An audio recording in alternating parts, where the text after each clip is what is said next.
요즘 정부가 특례시를 지정한다고 해서 말이 많은데 특례시가 뭘까요?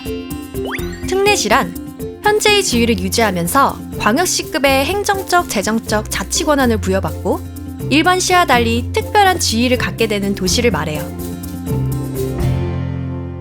현재 우리나라 행정체계는 1914년에 만들어진 거예요.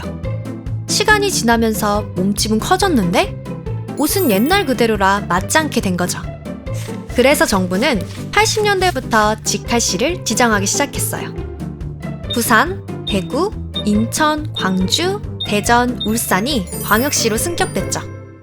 그런데 최근 또다시 정부가 특례시를 지정하겠다고 발표했어요. 지정 기준이 뭐냐고요? 인구 100만 명 이상. 그런데 여기서 질문. 왜 인구가 특례시의 기준이 되어야 하는 거죠? 그동안 우리나라는 광역시 위주로 지역이 발전해 오면서 광역시가 있는 지역과 없는 지역은 경제적 격차가 극심해졌어요. 그럴 수밖에 없는 것이 광역시가 있는 지역은 예산을 2개 몫을 가져가기 때문이에요. 광주와 전남, 대구와 경북, 인천과 경기, 심지어 충남 지역과 경남 지역은 3개 몫의 예산을 가져가요. 반면 광역시가 없는 전북, 충북, 강원은 한 몫의 예산만 받기 때문에 갈수록 예산 격차가 크게 벌어지고 전라북도는 낙후를 거듭하게 되었어요. 광주시가 1986년에 광역시로 승격됐는데 당시 전주와 강주의 예산 차이는 229억 원이었어요. 그런데 지금은 무려 3조 9천억 원의 예산 차이가 나요. 전북은 그동안 왜 광역시가 없었을까요? 1962년 당시 전북 인구는 무려 260만 명.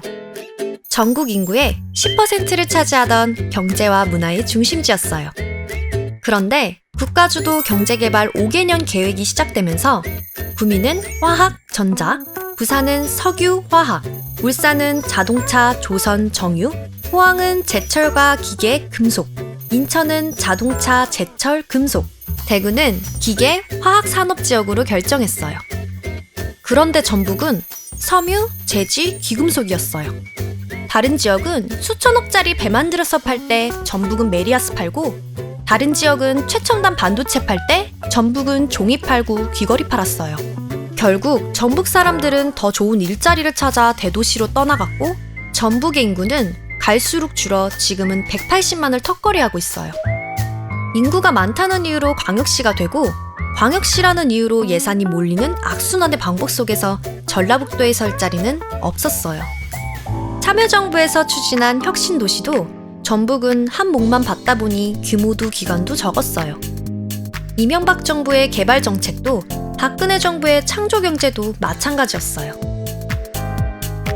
2017년 시작된 문재인 정부는 지방자치 분권과 국가 균형 발전을 위해 특례시를 도입하겠다고 발표했어요. 그런데 정부의 특례시 기준은? 인구? 여전히 인구라고요? 진정으로 균형 발전이 필요한 곳은 바로 전주와 청주 같은 광역시가 없는 지역의 중추도시인데 이곳은 이번에도 제외한다고요? 인구를 강조하자면 전주도 결코 밀리지 않아요. 전주의 주민등록 인구는 66만이지만 통신사 빅데이터로 보면 생활인구가 100만이 넘어요.